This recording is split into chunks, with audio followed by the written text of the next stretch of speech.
நான் 2009 நாம் தமிழர் கட்சி தொடங்கப்பட்ட பிறகு நிறைய ஈழ அரசியல் களத்துல சீமான் வைகோவோடும் திருமாவோடும் மேடையில பங்கேற்றாரு. நிக்கல. செங்கோடி நிகழ்வு செங்கோடியுடைய காங்கிரஸ் எதிர்ப்பு பிரச்சாரம் அப்படின்றத நாம் தமிழர் அன்னைக்கு சொன்னாங்க. அதே நிலைப்பாட்டுல தானே மே 17 இருந்தாங்க. காங்கிரஸை எதிர்த்து வேலை செய்யறது அப்படின்றது. ஆமா, அதே தானே நாம் ஓட்டு கேட்க முடியாது இல்லைங்க. வலிமையா எந்த சின்னம் இருக்கு அதுக்கு போடுங்க அப்படின்னு சொன்னாரு. அது இரட்டையிலன்னு இல்ல, முரசு கூட கேட்டாரு. இந்த அரசியலை கொண்டு போய் வாக்காக ஒரு அதிமுக ஒப்படைக்கிற வேலையை செஞ்சாரு. வைகோ விருதுநகர்ல நின்னப்போ மே 17க்கும் தன்னுடைய ஆட்கள் அனுப்பி வேலை செஞ்சாங்க. இது மதிமுக ஒத்துக்கலையே. பாஜக கூட்டணி எங்களுக்கு விருப்பம் இல்லைன்ற நேரடி வெளிப்படையாகவே சொல்லியிருக்கோம். யாரோடையும் சேர மாட்டோம், ஆனா அண்ணாமலையை பார்த்தா கட்டி பிடிச்சிக்குவோம், அர்ஜுன் சம்பத்தை பார்த்தா கட்டி பிடிச்சிக்குவோம்னா அவ கேள்வி வருமா? ரீதியாக இல்ல இதே ஏன் மத்தவங்களுக்கு வரல? காவிரி உரிமை கேட்டு போராடிய போது ஒரு இளைஞர் தீக்குளிச்சார்ல. ஆமா, அது போராட்டமா நீங்க கன்சிடர்? அந்த விக்னேஷன் கூட தொடர்புல இருந்த பையன். நாம் தமிழருடைய தொண்டர்கள் பல இடங்கள் நாம் தமிழர் கட்சி நடத்திய போராட்டம் தான் இல்லைங்க. அது உண்மைதான். அந்த பையனுக்கு என்ன செஞ்சீங்க? இஸ்லாமியர்களை சிறுபான்மைன்னு சொல்லாதீங்க, சொன்னா நான் செருப்படுத்து அடிப்பேன்னு சொன்னார். அடிக்க சொல்லி போய் எல்லாம் தமிழ் தேசிய செயல் களத்துல வேலை செய்யக்கூடியவர்களை தான் அவர் இழிவுபடுத்தி டார்கெட் பண்ணி என்ன தெலுங்குன்னு பேசுனது, நம்மாழ்வார தெலுங்குன்னு பேசுனது எதுக்கு ஆதரவு இருக்குது? பிஜேபிக்காரன் என்ன எப்படி கிறிஸ்டின்னு சொல்றானோ அதே மாதிரி தான் சொல்றான். சீமானுக்கு ஆதரவாக குருமூர்த்தி இறங்குறாரு, தமிழிசை இறங்குது, எச் ராஜா இறங்குறாரு. வெக்கமே இல்லாம இவங்களும் வேணாம்னு சொல்ல மாட்டேங்கிறாங்க. பாஜக சீமானை ஆதரிக்கிறாங்கன்னா அது சீமான் எப்படி பாஜக ஆதரிக்கிற மாதிரி ஆகும்? இப்ப சீமான் பாஜக உடன்படுகின்ற அரசியலை செய்கிறார்ன்ற அர்த்தம். ரஜினி பாஜகவோட பிரமுகரோடு நெருக்கமாக இருக்கக்கூடிய ரஜினியின் வழியாக தான் குருமூர்த்தின்னு பேசப்பட்டது. சீமான் தான் பொறுப்பு. நாம் தமிழர் கட்சி அந்த கேள்வி நீங்க எழுப்பலாம். ஆனா வீடு முற்றுகைன்றது இன்னொரு பதட்டத்தை உருவாக்குற ஒரு சூழல் தானே. சீமான் மேல விவாதத்துக்கு வரணும்னு நம்ம கேட்டோம். அவரை விவாதத்துக்கு யாரா தயாரான்னு கிடையாது. இருகரம் விரித்து நிற்கிறேன்னாரு. விவாதத்துக்கு வாங்கினா அவர் சொல்றதுக்கு முன்னாடி 3 நாளுக்கு முன்னாடி நான் சொல்லிட்டேன். இது வரைக்கும் பதில் இல்லை. வாயை திறந்த பொய் தான் பேசுறது. அப்ப பெரியாரை பிஜேபிக்காக RSSற்காக இந்த இழிவுபடுத்தும் பொழுது நேரடியாக எதிர்கொள்ள வேண்டிய தேவை இருக்கு. சீமானை நேரடியாக எதிர்கொள்ளதான் ஆகும்.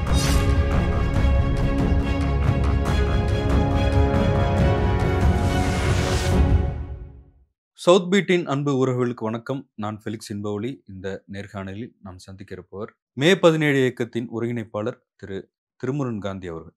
வணக்கம். வணக்கம். நாம் தமிழர் கட்சியின் தலைமை ஒருங்கிணைப்பாளர் சீமான் அவருடைய பேச்சை கண்டித்து அவருடைய வீடு முற்றுகை போராட்டம் அறிவிச்சிருக்கிறீங்க 22ஆம் தேதி. அதற்கு முன்பாக சீமான் சவாலுக்கு கூப்பிட்டாரு. நான் 4 நாட்களாக வெயிட் பண்ணிட்டு இருக்கேன், அவர் வரல அப்படின்னு ஒரு பதிவு பார்த்தேன். பெரியாரை மையமாக வைத்து அரசியல் செய்வது, பெரியார் அரசியலை டீகன்ஸ்ட்ரக்ட் பண்ணுறது இல்லைன்னா டெமாலிஷ் பண்ணுறது, அதுதான் ஒரு அரசியலாக நாம் தமிழர் கட்சி இப்போ முன்னெடுக்கிறாங்க அப்படின்றத பார்க்குறோம். இதற்கு எதிர்வினை ஆற்றுதுன்றது நீங்கள் கருத்தில் சொல்லலாம். ஆனால் முற்றுகை போராட்டம் அப்படின்றது ஒரு அட்டென்ஷனை அவர் பக்கம் திருப்புது. அதை எப்படி பார்க்குறீங்க? சீமான் அவர்களை நேருக்கு நேராக எதிர்கொள்ள வேண்டிய சூழல் உருவாகி இருக்கிறது. இத்தனை ஆண்டு காலம் நாங்கள் மே 17 இயக்கத்தை பொறுத்தவரை மாநில கட்சிகளில் அதிகாரத்தில் இல்லாத கட்சிகளை நாங்கள் பெரிய அளவில் விமர்சித்ததில்லை, பொது வெளியில் விமர்சித்ததில்லை. ஆண்ட கட்சிகள் அல்லது ஆளும் கட்சிகளை நோக்கின விமர்சனங்களை தான் வைத்திருக்கின்றோம். இங்கே இருக்கக்கூடிய பிற கட்சிகள், சிறு அமைப்புகளாக இருக்கக்கூடிய கட்சிகள், அவர்கள் ஏதேனும் ஒரு வகையில் ஜனநாயக ரீதியாக ஒன்றுபட்டு நிற்க வேண்டும் என்று நாங்கள் நீண்ட காலமாக முயற்சித்து வந்தோம். இந்த 15 ஆண்டுகளாக நாங்கள் அப்படியான தீவிரமான விமர்சனத்தை எந்த ஒரு மாநில கட்சியின் மீது நாங்கள் வெளிப்படையாக முன்வைத்ததில்லை. நேரடியாக அவரிடத்தில் தெரிவிப்பது என்கின்ற அளவில் நாங்கள் இருந்திருக்கின்றோம். தமிழ்நாட்டில் ஏதேனும் ஒரு வகையில் இந்த திமுக அதிமுகவுக்கு மாற்றாக ஒரு பரந்துபட்ட ஜனநாயக கூட்டமைப்பு பெரியாரிய அரசியல் வழியில், அம்பேத்கரிய அரசியல் வழியில், தமிழ் தேசிய அரசியல் வழியில் சிறுபான்மை மக்களுக்கான அரசியலை உள்ளடக்கி உருவாக வேண்டும் என்று நாங்கள் 15 ஆண்டுகளாக தேர்தல் களத்தில் உருவாக வேண்டும் என்று விரும்பினோம். நாங்கள் தேர்தல் களத்தில் இல்லை என்றாலும் கூட தேர்தல் களத்தில் இப்படியான ஒரு அரசியல் வர வேண்டும் என்பதற்காகத்தான் பல்வேறு கட்சிகள் மீது விமர்சனங்கள் இருந்தாலும் கூட நேரடியாக அவர்களிடத்தில் நாங்கள் வெளிப்படுத்தினோமே ஒழிய அதை பகிரங்கப்படுத்தி அந்த கட்சியை நோக்கியான ஒரு விமர்சனமாக நாங்கள் வைத்ததில்லை. திமுகவின் மீது விமர்சனம் வைத்திருக்கின்றோம், அதிமுகவின் மீது விமர்சனம் வைத்திருக்கின்றோம், பாஜக, காங்கிரஸ் இவர்களை எதிர்த்து அரசியல் செய்திருக்கிறோம். ஆனால் எந்த இடத்திலும் மாநில கட்சிகளை நோக்கியான, ஆட்சியில் இருக்கிற கட்சிகளை நோக்கி நாங்கள் அதிகாரத்தில் இருந்த கட்சிகளை நோக்கி நாங்கள் வைத்திருக்கிறோம். மாநில கட்சிகளுக்குள்ளாக ஏதேனும் ஒரு வகையில் தமிழர்களுக்கு நலன். ஏன்னா 2009 அழிவு என்பது நமக்கு ஒரு மிகப்பெரிய ஒரு பாடம். இது நாளைக்கு இப்படிப்பட்ட ஒரு மோசமான சூழல் எல்லாரும் ஒற்றுமை இருக்க வேண்டும் என்று நாங்கள் விரும்பணும். இவர்களுக்குள்ளாக கருத்து வேறுபாடுகள் எப்பவுமே இருக்கணும். அது நல்லது தான். அது கருத்து வேறுபாடுகள் என்பது நமக்கு ஒரு ஜனநாயக வழியை வலுப்படுத்தக்கூடிய ஒன்று தான். அதனால நாங்க அது பெரிய விஷயமா எடுத்துக்கிட்டதே இல்ல. சீமான் அரசியலில் எங்களுக்கு கருத்து வேறுபாடுகள் இருந்திருக்கின்றன. ஆனால் நாங்க அதை பெரிய அளவுக்கு பெரிதுபடுத்தியதில்லை. ஏதேனும் ஒரு இடத்துல இல்ல ஜனநாயக சக்திகளோடு சேர்ந்து நிற்பார் என்று நாங்கள் எதிர்பார்த்திருந்தோம். ஒரு நாம் கட்டம் தமிழர் வரைக்கும். கட்சி வந்து ஒரு ஜனநாயக சக்தி அப்படின்னு தான் நினைக்கிறீங்க. இல்ல. இங்க இருக்கக்கூடிய இன்னொரு தரப்பு அரசியலை பேசுகின்ற கட்சி. அது ஒரு அது ஆரம்பித்த இடத்தில் தந்தை பெரியார் இயக்கத்தில் இருந்தவர்கள் தான் அதில் இருந்தார்கள். அவர்கள் தான் தொடக்கினார்கள். இயக்குனர் மணிவண்ணன் போன்றவர்கள், குளத்தூர் மணி போன்றவர்கள் எல்லாம் சொல்லித்தான் அந்த இயக்கம் என்பது கட்டப்பட்டது. அதிலே மாநில பொறுப்பிலே, மாவட்ட பொறுப்பிலே இருந்தவர்கள் அனைவருமே பெரியாரிய தோழர்கள். பெரும்பாலான தோழர்கள் எனக்கு தெரிந்தவர்கள் தான். அப்போ இந்த போக்கு ஒரு இடத்தில் சரியான திசையை நோக்கி நகர வேண்டும் என்று நாங்க விரும்பினோம். 2014, 15க்கு பிறகு எங்களுக்கு அந்த நம்பிக்கை போய்விட்டது. ஒரு 14லே ஒரு திமுக, அதிமுக மாற்றாக ஒரு பெரும் கூட்டணி ஒன்றை உருவாக்க வேண்டும். நாம் வெற்றி பெறுகிறோமோ இல்லையோ, ஆனாலும் மாற்றை ஒன்று மக்களிடத்திலே காட்ட வேண்டும் என்று விரும்பினோம். அதை அவர் தான் சிதைச்சாரு அவரு. அவர் தான் சீமான் தான் அத சிதைச்சாரு அது. நான் அதிமுகவுக்கு ஆதரவு அளிக்கப் போகிறேன்னு அவர் நேரா போயிட்டாரு அவரு. அப்ப அந்த கூட்டணி என்பது உருவாகாமல் போனது. இது 2000 14 தேர்தல். நாடாளுமன்ற தேர்தல்ல நம்மளுக்கு என்ன சிக்கல் இருந்ததுன்னா, அப்ப காங்கிரஸை எதிர்த்து நிற்க வேண்டிய ஒரு தேவை இருந்தது. அப்ப அந்த இடத்தில் காங்கிரஸ் அதிமுகவுன்னு மாற்றாக நம்மளுக்கு எதுவுமே தரல. அப்ப திமுக, அதிமுகவுக்கு மாற்றாக ஒரு ஒரு பரந்துபட்ட தேர்தல் அரசியல் களத்தில் இவர்கள் வர வேண்டும். ஏன்னா, அப்போ வந்து நிறைய போராட்டங்கள் நடந்திருந்தது. முல்லைப் பெரியாறு போராட்டம், கூடங்குளம் போராட்டம், ஈழத்தமிழர் விடுதலை போராட்டம், ஈழப் போராட்டங்கள், மாணவர் போராட்டங்கள் எல்லாமே தீவிரம் அடைந்த இடத்துல இந்த இந்த போராட்டங்கள் எதுலயுமே திமுக, அதிமுக பங்களிக்கவே இல்ல. 2014 நீங்க அணு உலை போராட்டத்திலயோ, அல்லது முல்லைப் பெரியாறு போராட்டத்திலயோ, அ மாணவர் போராட்டங்கள் எதுலயுமே திமுக, அதிமுக கட்சிகள் பங்கெடுக்காமல் தான் இருந்தாங்க. மக்களிடம் அந்நியப்பட்டு நின்னாங்க. அந்த சமயத்துல ஒரு கூட்டணி உருவாக்க வேண்டும். இவர்கள் சேர்ந்து தேர்தல் களத்துல எதிர்கொண்டு நிக்கலாம் அப்படின்ன பொழுது, இவர் நான் ரெட்டலைக்கு தான் ஓட்டு கேட்க போறேன்னு வெளிப்படையா போனார். இல்ல. அத காங்கிரஸ், அ பாஜக நிற்கிற தொகுதிகள்ல அவங்களுக்கு எதிரா பிரச்சாரம் பண்ணுவேன்னு தான் சொன்னாரு. இல்ல. அது அப்படி சொன்னதற்கான ஆ. இடமே வந்து, நீங்க மறுபடியும் அதிமுகவுக்கு ரெட்டலைக்கு ஓட்டு கேட்பதற்காக தான் இறங்குனாரு அவரு. நீங்க பாஜகவையோ, காங்கிரஸையோ அம்பலப்படுத்துவது என்பது தனித்து அம்பலப்படுத்தணும். நாங்க தனியா நின்னு தான் அம்பலப்படுத்தணும். யாருக்கும் ஆதரவாக அம்பலப்படுத்தல. நாங்கள் இதுவரைக்குமே ரெட்டலைக்கு ஆதரவாக நின்றோ, அல்லது உதயசீலனுக்கு ஆதரவாக நின்றோ, வேறொரு தேசிய கட்சியை நாங்கள் அம்பலப்படுத்தவில்லை. தனிமையாக நின்று தான் அம்பலப்படுத்தணும். அதுக்கான ஒரு கூட்டணி உருவாக்கி, அதுல நீங்க நின்னு செய்யுங்க. நம்ம எல்லாரும் சேர்ந்து வேலை செய்வோம்னு சொன்னோம். அதுக்கு அவர் தயாராக இல்ல. 2011 சட்டமன்ற தேர்தல்ல கூட காங்கிரஸ் எங்கெங்கெல்லாம் நிக்கிறாங்களோ, அவங்கள எதிர்த்து நான் பிரச்சாரம் பண்ணுவேன் அப்படின்னு சொன்னாரு. மாற்றா வந்து ரெட்டலைக்கு ஓட்டு போடுங்க, முரசுக்கு ஓட்டு போடுங்க அப்படின்னு சொன்னாரு. அது காங்கிரஸ் எதிர்ப்புன்னு தானே பார்க்கணும் அத. இல்ல அது காங்கிரஸ் எதிர்ப்பு மட்டும் இல்ல. இப்ப இன்னைக்கு அவர் என்ன சொல்றாரு? திமுக எதிர்ப்பாளர் நானும் பேசுறாரு. அவர் என்னைக்கு திமுக எதிர்த்திருக்கிறார் தேர்தல்ல? 2009லயும் எதிர்த்ததில்ல. 2011லயும் எதிர்த்ததில்ல. 2014ல எதிர்த்து நின்னதில்ல. இல்ல காங்கிரஸ், திமுக கூட்டணியில தானே இருந்தாங்க அப்ப. இல்லைங்க. அதான் கூட்டணியில இருந்தாலுமே, காங்கிரஸ் தொகுதியில மட்டும் தான் வேலை செஞ்சாங்க. நாங்க திமுக தொகுதியில வேலை பார்த்திருக்கிறோம். பெரியாரிய தொண்டர்கள் திமுகவினுடைய தொகுதிகளிலும் இன்று வேலை பார்த்து அம்பலப்படுத்தி இருக்கிறார்கள். அதான் நிலைமை. அவர் ரெட்டலை பக்கம் அந்த ஆதரவு தளத்தை திருப்பினார். அவர் ஒரு பக்கம் திராவிடத்தை ஒழிப்போம் அப்படின்னு பேசுவாரு. ஆனா ரெட்டலைக்கு தான் ஓட்டு கேட்டுட்டு இருப்பாரு அவரு. இந்த முரண்பட்ட இல்ல நிலையில அவரு இலை மலர்ந்தால் ஈழம் மலரும்னு சொல்லும்போது 2009 அப்ப அது நாம் 9 தமிழர் கட்சியே இல்ல. இல்ல. 2011 நான் சொல்றேன் நான். 2009 கணக்கு பேசவே இல்ல. 2009ல இயக்குனர்களுடைய சங்கம் தான் அந்த பிரச்சாரத்தை முன்னெடுத்தார்கள். ஐயா பாரதிராஜா அவர்களுடைய தலைமையில் தான் முன்னெடுக்கப்பட்டது. அன்றைக்கு வேற வழி இல்ல. அவங்களும் ஒண்ணும் தேர்தலுக்கு வந்துர முடியாதுங்கிறனால தான் அத எடுத்தது அது. 2011 தேர்தலிலே இப்படிப்பட்ட நிலைப்பாடு எடுத்தார். அப்பொழுதும் கூட திமுக அது நாம் தமிழருக்குள்ளாக எதிர்ப்பெல்லாம் வந்தது. நீங்கள் அப்படி இப்படி அப்போ அன்றைக்கு அதிமுகவிடம் தான் ஆதரவாக இருக்கிறோம் என்று சொல்லுவதற்காக அவர் வழி இல்லாமல் இருந்தார். அதிமுகவோடு நெருங்குவதற்கு அவருக்கு எந்த வாய்ப்பும் இல்லாம இருந்தது. தொடர்பு இல்லாமல் இருந்தது. அதற்காகத்தான் அவர் ஐயா வைகோ அவர் போய் சென்று சந்தித்தார். ஐயா வைகோ அவர்கள் மூலமாகத்தான் அன்றைக்கு மதிமுக, அதிமுக கூட்டணியிலே தாங்கள் ஆதரித்து பிரச்சாரம் செய்கிறோம் என்று ஐயா வைகோவிடம் செய்தி சொல்லி தான் அதிமுகவோட ஒப்புதலே பெற்றார் அவர். அதற்கு பிறகு தேர்தலுக்கு முன்பாகவே அதிமுகவுக்கும் மதிமுகவிற்குமான அந்த தேர்தல் கூட்டணி உடைந்தது. இது எல்லாருக்கும் தெரிந்த விஷயம். 2011ல மதிமுக பங்கெடுக்கல. மதிமுக இல்ல. தேர்தல் மதிமுக இல்லாத பொழுது இவர் அதிமுகவிற்காக பிரச்சாரம் செய்வதா, அதிமுக எப்படி தொடர்பு கொள்வது என்று தெரியாமல் அமர்ந்திருந்தார். அந்த சமயத்தில் நானும் இருந்தேன் அவர் கூட. நான் நினைவேந்தலுக்கு அழைப்பதல் கொடுக்கும் பொழுது அவர் பேசிட்டேன். நம்ம எப்படி போய் இப்ப அதிமுக எப்படி கான்டாக்ட் பண்றதுன்னு தெரியலன்னா, யாரை கான்டாக்ட் பண்றது தெரியலன்னா உட்கார்ந்துட்டு இருந்தார். ஐயனார்ட்ட பேசிட்டு தான் இருந்தார். அப்போ அதற்கு பிறகு அவர் என்ன ஆனார்னா, அதிமுகவுக்கு ஏதேனும் ஒரு தொடர்பு எடுத்து அவர் அதிமுகவுக்காக பிரச்சாரம் பண்ண ஆரம்பிக்கும் பொழுது, அவர் ஒன்றை உணர்ந்து கொண்டார். இனி மதிமுகவை அதிமுக கூட்டணிக்குள் இல்லாமல் தானே ஈழத்தினுடைய பிரதிநிதியாக காட்டிக்கொள்ள வேண்டும் என்றுதான் அப்பொழுதுதான் அவர் தன்னை முதன்மையான பிரதிநிதியாக ஈழத்துக்கு ஒரே ஆள் தான் என்று சொல்லி அவர் பிரச்சாரம் பண்ண ஆரம்பிச்சாரு. அப்பதான் அவர் ஐயா வைகோ அவர்கள் இழிவுபடுத்துவதன் மூலமாக நான் அதிமுகவிற்கு நெருக்கம், ஏன்னா அன்றைக்கு வந்து அதிமுகவிற்குமான கசப்புணர்ச்சியை தன்னுடைய லாபத்துக்காக பயன்படுத்தினார். இல்ல அப்ப 2011 இருக்கலாம், 2014 அதுல வந்து பாஜக கூட்டணியில வைகோ இருந்தாரு. அப்ப கூட வந்து பாமக, மதிமுக, விசிக இந்த கட்சிகளை எதிர்த்து நம்ம வந்து பிரச்சாரம் பண்ண போறது இல்ல, அவங்க நேச சக்திகளா தான் பாக்குறோம்னு சீமான் பேசினாரே. அவர் யாருக்காக பிரச்சாரம் பண்ணார்? முதல் விஷயம் 2014ல இதெல்லாம் தேர்தலுக்கு முன்னாடி அவர் எடுத்த நிலைப்பாடுகள். அதற்கு வெகு காலத்திற்கு முன்னாடி தேர்தல் வரப்போகுதுன்னு தெரிந்து வெகு காலத்திற்கு முன்பாகவே ஒரு கூட்டணி உருவாக்குவதற்கு இந்த கட்சிகளோடெல்லாம் பேசப்பட்டது. அந்த இடத்துல எந்த இடத்துலையுமே அவர் ஒத்துழைக்கல. ஏன்னா இவர் தான் முன்னணி சக்தியாக முன்னாடி நின்று பேசுங்க அப்படின்லாம் பேசியிருக்கோம். இப்ப அந்த சமயத்துல இப்ப நாம் தமிழ் கட்சி சேர்ந்தவங்க பதிவுகள்லாம் போடுறாங்க. வைகோ விருதுநகர்ல நின்னப்போ வந்து மே 17க்கும் தன்னுடைய ஆட்கள் அனுப்பி வேலை செஞ்சாங்க அப்படின்னு போடுறாங்க. இது மதிமுக ஒத்துக்கலையே. என்னைக்காவது மதிமுக சொல்லியிருக்குதா எனக்கா வந்து வேலை செஞ்சாங்கன்னு சொல்லிட்டு? நான் எனக்கு என்னன்னா நாங்க இங்க இருக்கிறோம், மதிமுக இருக்கிறது. மதிமுக எதனா என்னைக்காவது சொல்லியிருக்குதா அந்த மாதிரி? திரும்ப திரும்ப எல்லாம் இந்த பொய்யை திரும்ப திரும்ப பேசிக்கிட்டே இருக்கிறாங்க. இதுல என்ன விஷயம் நடந்தது என்றால், அன்றைக்கு ஐயா வைகோ அவர்களுக்கு எதிராக நிறுத்தப்பட்ட வேட்பாளர், திமுகவிலிருந்து நிறுத்தப்பட்ட வேட்பாளர் இலங்கைக்கு நெருக்கமானவர். அவர்தான் மிகின் லங்கா என்கின்ற விமான போக்குவரத்து சேவையை மதுரைக்கும் இலங்கைக்குமான தொடர்பை உருவாக்கியவர். இலங்கைக்கு நெருக்கமானவராக இருந்தவர் என்கின்ற காரணத்திற்காக ஐயா வைகோக்கு எதிராக நிறுத்தப்பட்டார். அந்த தகவலை தான் எடுத்து கொடுத்தோம். இதுதான் பின்னணியில் எடுத்து கொடுத்தோம். அன்றைக்கு ஐயா வெள்ளையன், புகழின் தங்கராஜ், ஒரு ஐயா ஓவியர் வீரசந்தானம், இன்னும் பல இந்த முன்னணி செயல்பாட்டாளர்கள் ஒன்றிணைந்து ஐயா வைகோக்காக பிரச்சாரம் செய்ய போனாங்க. அவர்களிடத்துல தகவலை கொடுத்துருக்குறோம். இதைத்தான் அவங்க எல்லா இடத்துலையும் பேசிட்டு இருக்கிறாங்க. இது வேணும்னா நீங்க மதிமுகவில் போய் பொறுப்பாளர் என்ன கேட்குறோம்னா, மதிமுகவுக்கு நாங்கள் பண்ணணும் அப்படின்னா மதிமுக போய் கேட்கலீங்களேன். யார் வேண்டாம்னு சொல்லி ஏன் கேட்க மாட்டேங்கிறீங்க? அது நீங்கள் மதிமுக கேட்கணும்ல. ஐயா வைகோக்காக இவங்க பிரச்சாரம் பண்ண வந்தாங்களான்னு அவங்ககிட்ட தானே கேட்கணும். அவங்களும் இங்கே தானே இருக்கிறாங்க. ஏன் அந்த கேள்வி அங்கே வைக்கிறதே இல்லை? நாம் தமிழர் என்ன சொல்றாங்கன்னா, அவங்க போடுற பதிவுகள் தான். அந்த நேரத்துல கூட பாஜக இந்த விஷயத்தை ரொம்ப காலமாவே பரப்பிட்டு இருக்கிறாங்க.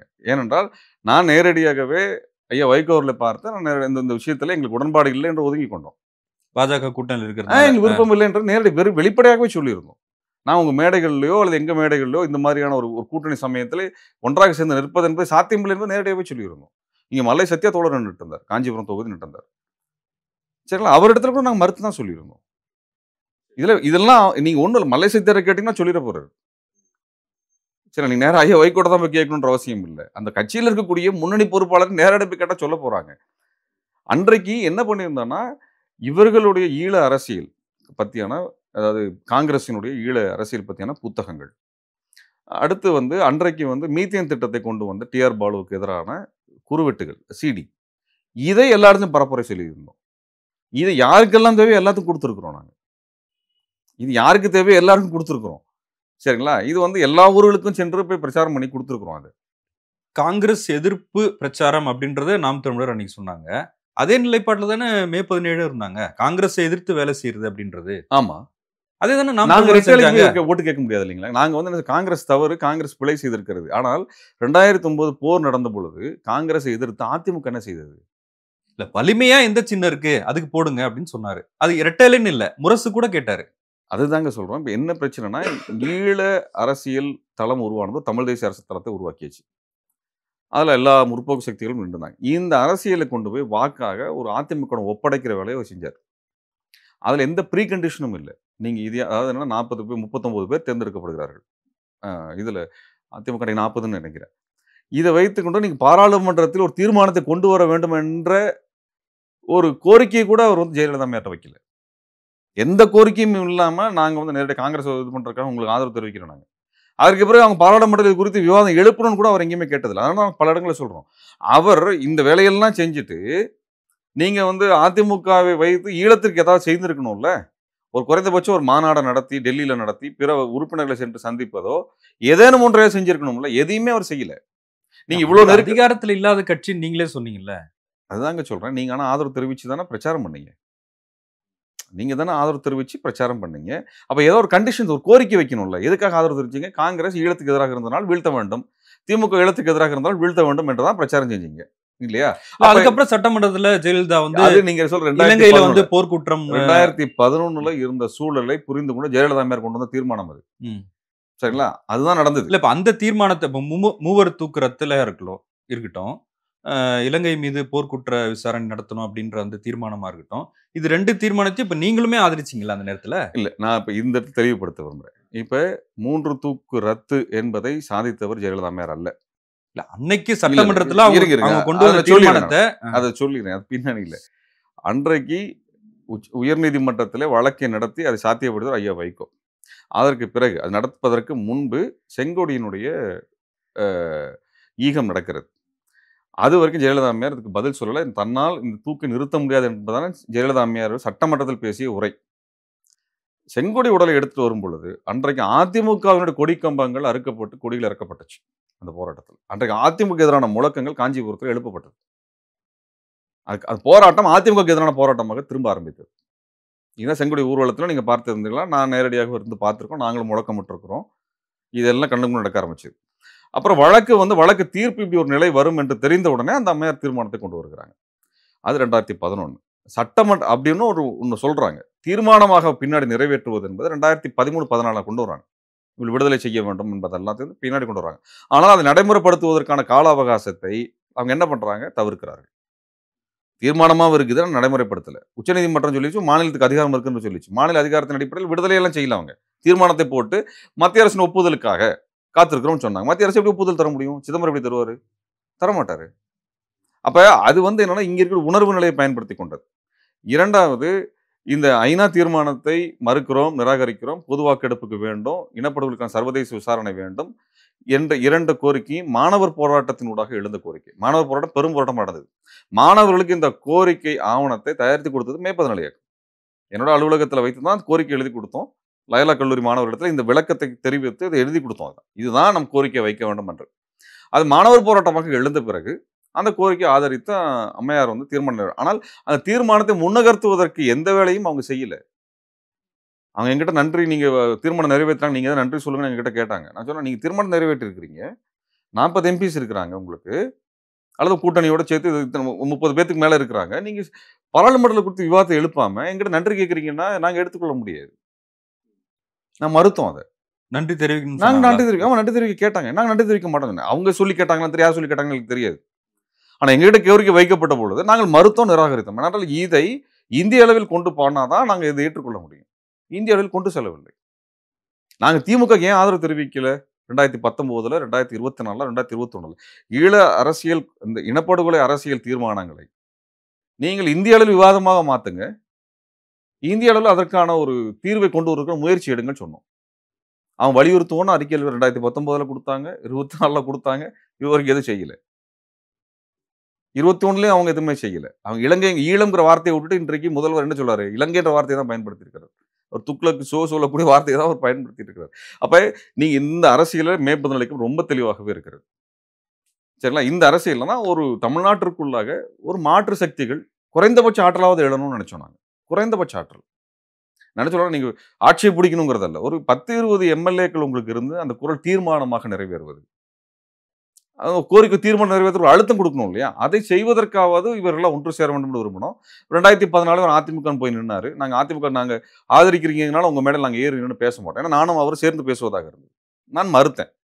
நான் மேடையில ஏறவில்லை. அந்த கூட்டத்துக்கு நான் பங்கெடுக்கவே இல்லை. இவர் ரெட்டலைக்கு ஓட்டு கேட்கிறேன்னு அப்பதான் தெரிஞ்சதுனால நாங்க மறுத்துட்டோம். உடனடியாக அவங்க என்ன தெலுங்குன்னு சொல்லி பிரச்சாரம் பண்ண ஆரம்பிச்சாங்க. இதுக்காக நாம ஜாதி சர்டிஃபிகேட் கொடுத்துட்டு இருக்க முடியாது.